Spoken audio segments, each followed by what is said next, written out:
Ocean's 11, the 2001 movie about the high-tech robbery of a Las Vegas casino. But sophisticated heists aren't just Hollywood. Multi-million-dollar jewel and art thefts do happen.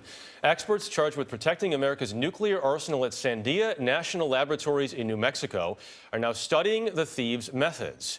Joining us from Washington is Shawn Henry, former executive assistant director of the FBI, now head of the security company CrowdStrike Services. Shawn, good morning. Good morning. 24 years with the FBI. Surprised the government studies this? You know, I think it's fabulous that the government is looking at this. There's so much that we can learn from history, trying to understand criminals' techniques, their tactics, what type of security measures they were able to defeat and overcome, so that you don't repeat history. You're able to create and develop better, more proactive detections and security capabilities. I gotta say, looking at some of the 23 that you studied, they make Ocean's 11 look boring by comparison. So let's start off in Belgium, where we're reading about basically thieves who walked away with items and cash totaling close to $432 million. How did they do it? You know, this is an amazing case where the thieves were able to use reconnaissance. In a lot of these cases, we see the planning that goes into these types of heists. In this case, more than 2 years, where the head of the actual crime group became a tenant in the Diamond Complex and was there for over 2 years, had access to the facility, was able to learn about the types of locks that were being used, the alarm systems, understand the guards' patterns, etc. They were able to get a locksmith on their team. The locksmith, because he knew the types of locks that were being used, was able to create the special picks.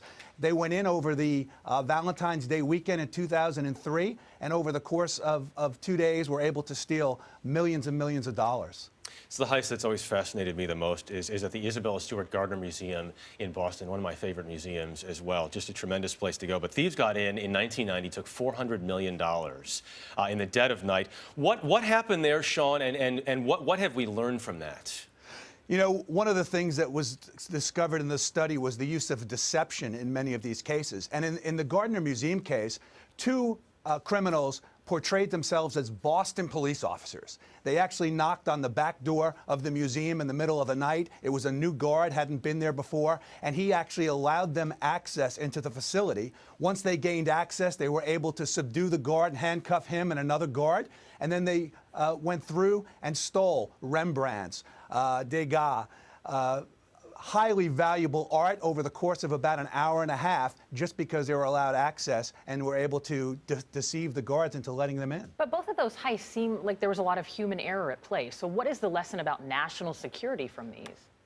Well, in many cases, it's really about people. In a lot of the cases that were studied, there were detections in place. Alarms were set off, people were viewed via camera, but people didn't always respond and react. And what we find in these cases is that the lack of human intervention, where people become complacent, they're inattentive. That's the case where these thieves are able to gain access and they're able to make away with their fortune.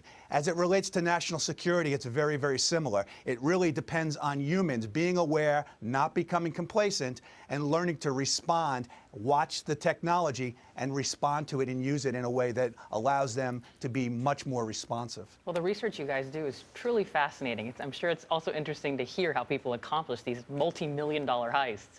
Shawn Henry in Washington, thank you so much. Thank you.